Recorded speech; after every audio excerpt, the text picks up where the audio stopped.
So that process is called feature selection. After feature selection, we have to construct a model. The model construction is the most important part in the machine learning project development. After constructing the model, you will go for the actual task what we are going to perform. So what type of tasks we can perform by using machine learning, we are going to discuss right now. Right, first one, by using machine learning algorithms, we can perform three types of tasks. They are supervised learning, second one is unsupervised learning, and the third one is semi supervised learning. So what is the meaning of supervised learning is, so first you have to understand what is the supervisor. So what is the meaning of supervisor is, if anybody knows about the information, how we can process the data or how you can solve the problem, that is called supervisor. In the same way, in supervised learning, what we have is, we have some data that has the information about the decision making. That is called actually training data. What we are calling it as training data. So by using that training data, you will construct the model. So that model will perform the actual task. So this is called supervised learning. For our example, I have taken one simple example here. Take that example. I have some data set. In that I have two records, A and B, and I have several parameters, or there several features: height of the person, weight of the person, and color blindness. So these are the three features we have. So if the height is 145, weight is 75, and if he has no color blindness, he or she, whatever it may be, if they don't have the color blindness, then they are eligible for army. So what the information the class Y represent is, he is eligible for army. Take the second record. We have to take several records, but I have taken only two records for simplification. The second record, B, the height is 123 and weight is 56, and he has a color blindness, so that he is not eligible for army. This is the information we have. Based on this information, we are able to construct a model. So what will be the rule to check whether any person is eligible for army or not? Anybody? Can you give the rule? What it will be? What the rule will be? Hello, please respond.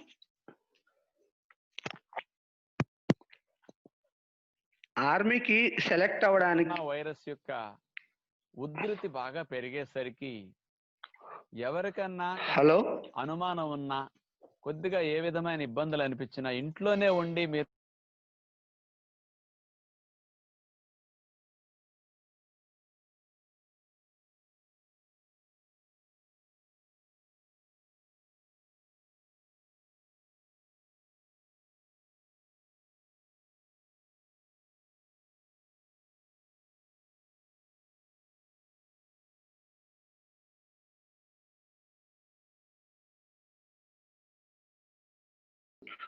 to generate to identify whether the person is eligible for army or not based on this data.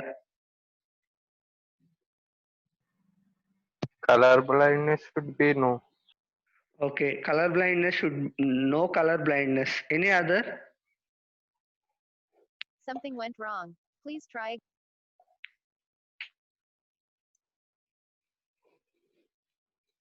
Okay, this is the general thing what I am trying to explain. That is, the height should be minimum. The minimum height is 140.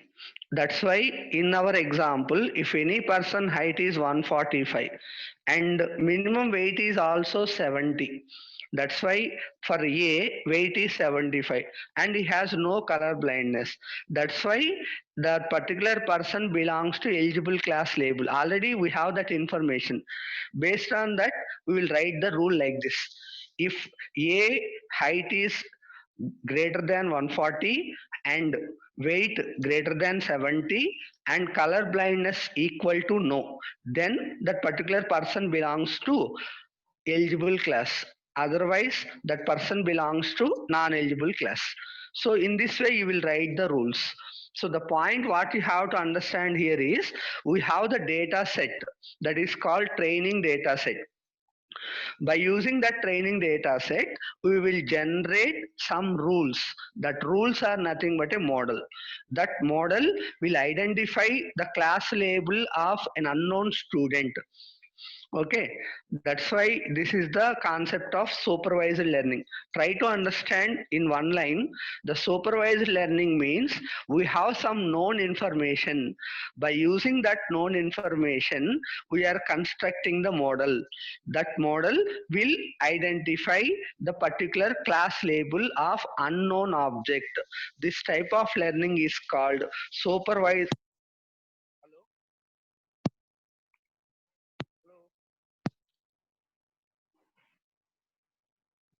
Voice రావట్లేదా? Hello, వస్తుంది sir. No voice అని పెట్టారు. Okay, లో voice sir బాగా. Voice వస్తుంది కదండి. Training data is once again divided into two parts. They are train data and test data.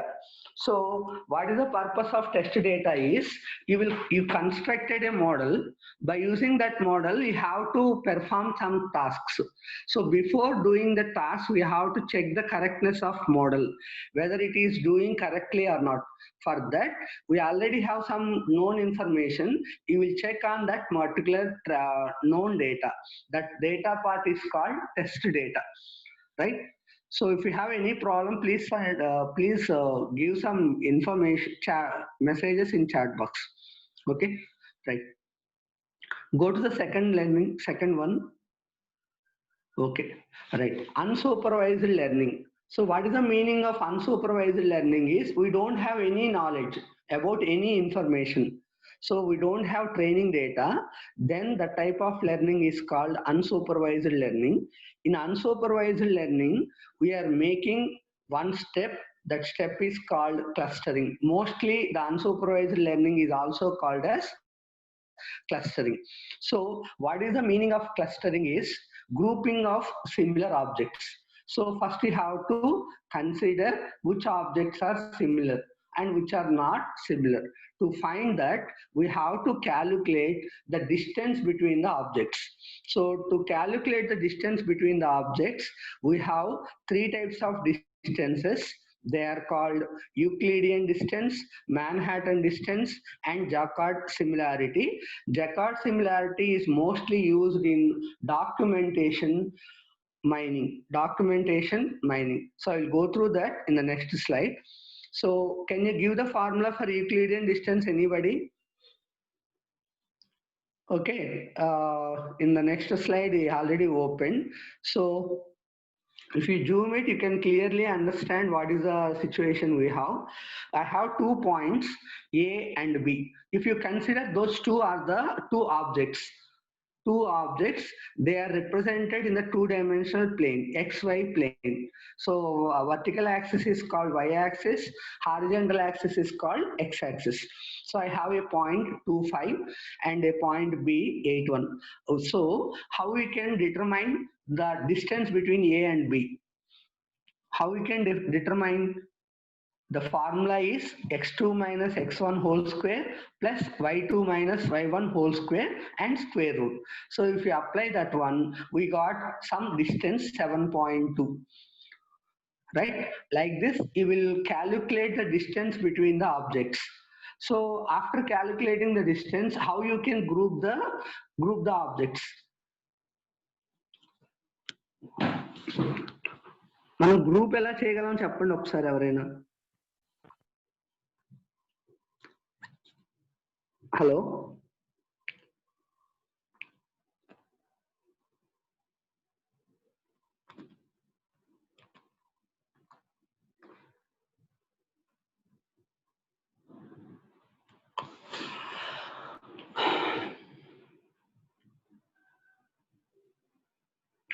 Right. The answer is correct.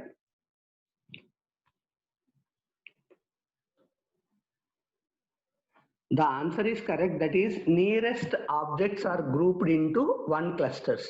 So how you can define the nearest objects are, you will consider some threshold value for the distance. Let us assume if the distance is below 10, all that objects are grouped into one cluster. Like this, you can group the objects into clusters. Okay, and we have another distance that is called taxi cab distance. The other name for that one is Manhattan distance. So the Manhattan distance formula is, the Manhattan distance is x2 minus x1 plus y2 minus y1. So this is called Manhattan distance. You can go for any type of distance to identify the distance between the objects, distance measures, but the most popular one is Euclidean distance, right? But the Euclidean distance also has one problem. That problem is that relates to outliers. Can you give anybody what is outlier? Outlier. What is the meaning of outlier?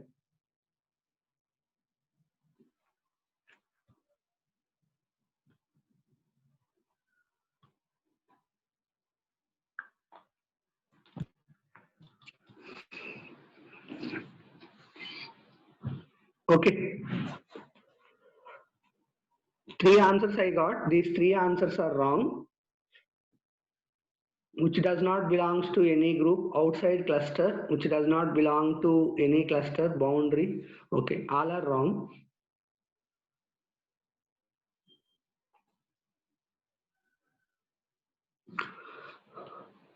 Right.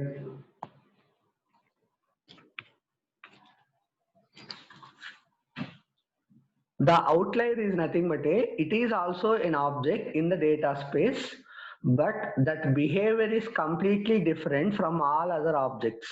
That type of objects are called outliers. So before clustering, we are discussing about the outliers.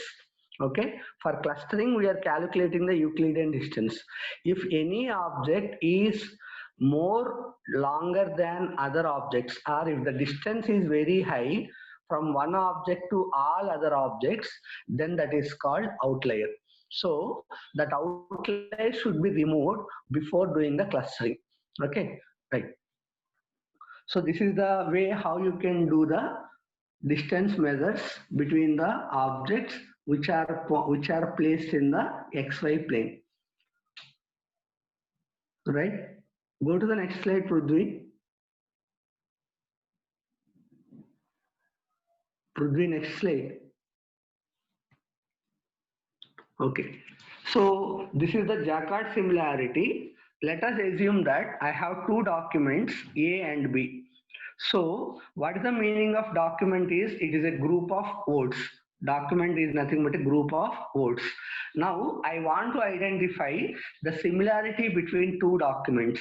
Then what I will do is, I will identify the common words that are present in both documents. That is called A intersection B. How many words are common? How many words are common divided by total number of words present in the both documents. So A union B. So you already know what is the A union B. The number of words in A plus the number of words in B minus the number of common words in both documents. That's why A intersection B by A union B. Okay, now I am giving two statements. Please listen and identify the solution for this. Identify the similarity between these two statements. Rama is doing well. Rama is doing well. This is one statement. Please write down. All of you, please write down. Rama is doing well. This is one statement. Rama is doing bad. Rama is doing bad.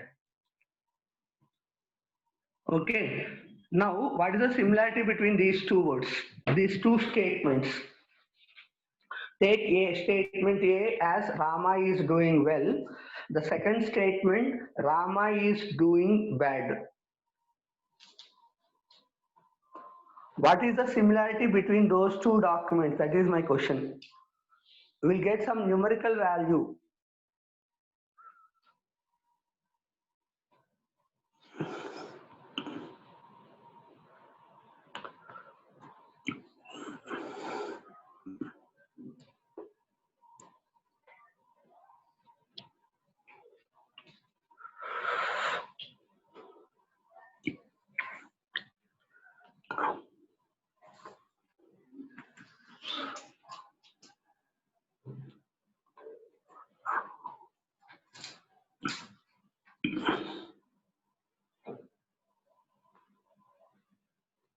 And the remaining empty data may be available. That means without any class labels, we may have some new data, but that may not be useful for constructing the model.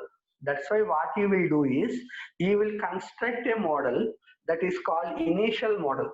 You will construct an initial model by using available training data.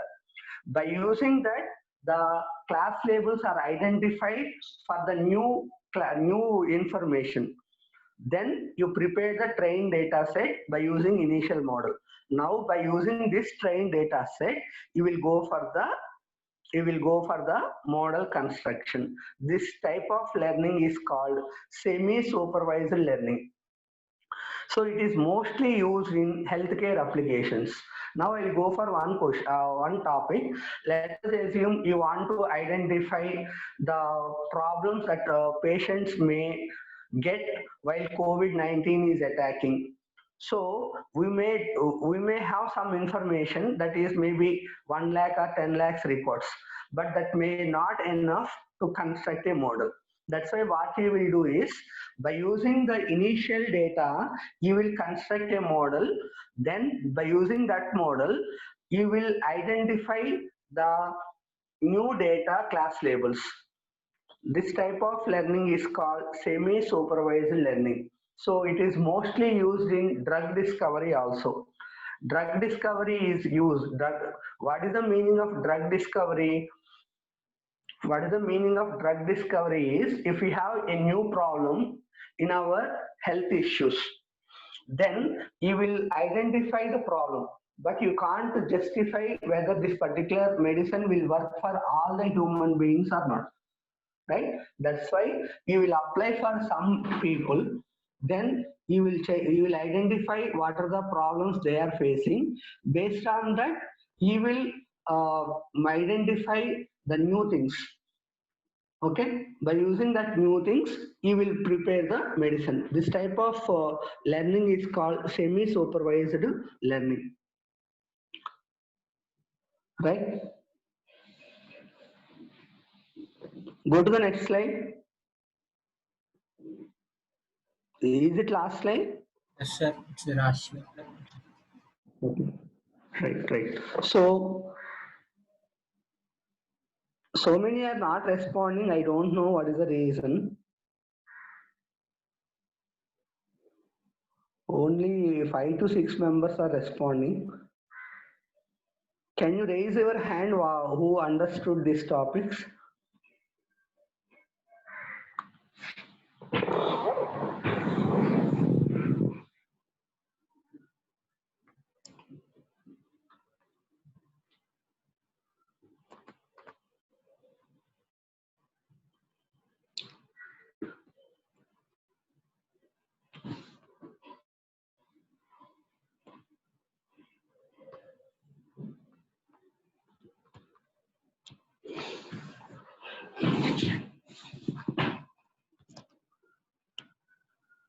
Hello?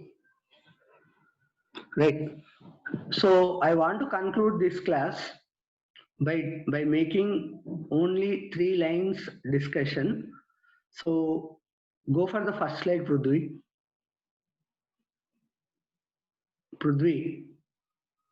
Okay. So we have 3 ways to solve the problem. That is supervised learning, unsupervised learning, and semi-supervised learning. Supervised learning means, let us assume I'm taking one example to you. If you know the total knowledge how to prepare a dish, then you will take all those ingredients and you will prepare a dish. This is called supervised learning. Okay. And in unsupervised learning, you don't know how to prepare the dish, but you know the ingredients what are present. By using that ingredients, you will make some task or you will prepare a new dish. That type of learning is called unsupervised learning. In semi-supervised learning, you have some knowledge, but you don't have full knowledge. So what he will do with the existing knowledge, he will perform some steps. By using that steps, you will get a new ideas. By using that, you will generate a dish. This type of learning is called semi-supervised learning. Anybody can give an example for these three types of learnings? Any new ideas?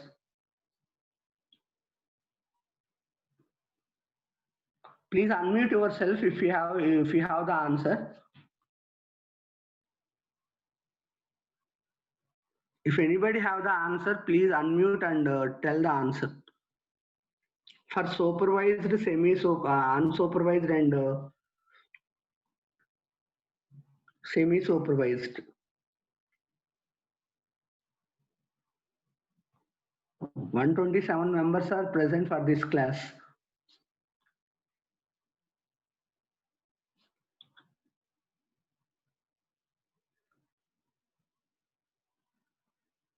Please give an example for this.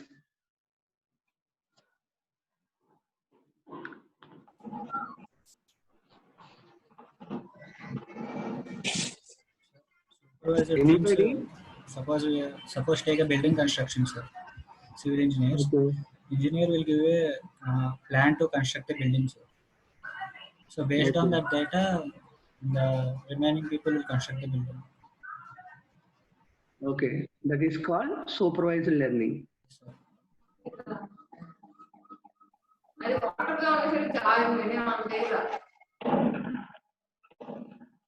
94.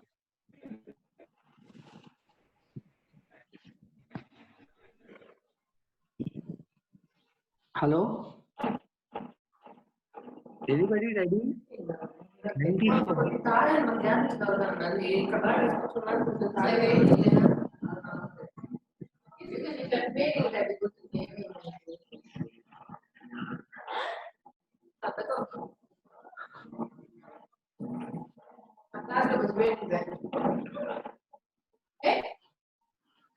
Okay. Writing an exam with complete learnings. Writing an exam with. Full preparation is supervised learning Okay. For unsupervised learning. with half knowledge. That means attending class and directly without preparation writing an exam. Right. That is called semi-supervised learning. Yes. Okay. That may be correct for our real-time example. Any other examples?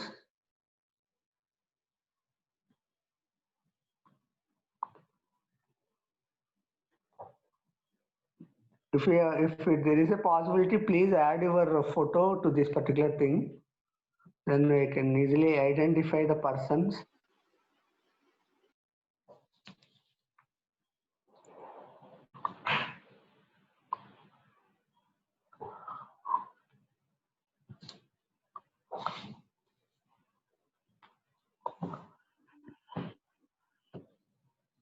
ఒకసారి మీరు unmute చేయండి బాబు, ఎవరైతే live లో ఉన్నారో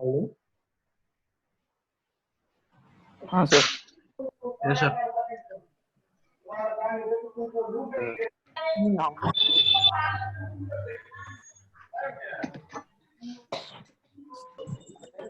Hello.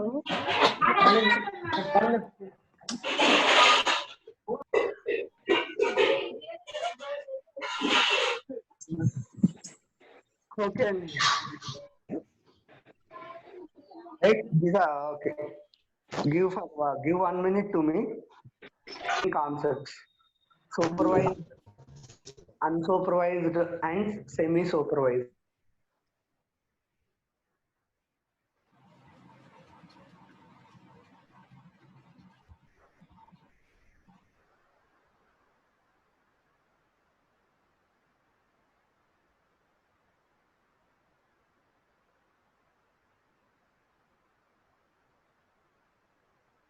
Sir మీ mic mute అయింది sir. Hello? Yes sir. Yes, sir. వస్తుంది sir. Okay. If any person has sound knowledge and if any person has complete knowledge, then he can solve the problem easily. That type of learning is called supervised learning. If the person has a basic knowledge, by using that, if he tries to solve the problems, then that is called semi-supervised learning. Without knowing any information, if we are trying to solve the problem, that is called unsupervised learning. Okay, so these are the three things we are going to discuss in the machine learning subject. Okay, in the next class we will discuss about the one example for every topic in the textbook. Okay, so you can leave now, you can go for the next class. If you have any problem, please send some messages in the chat box. Otherwise you can leave.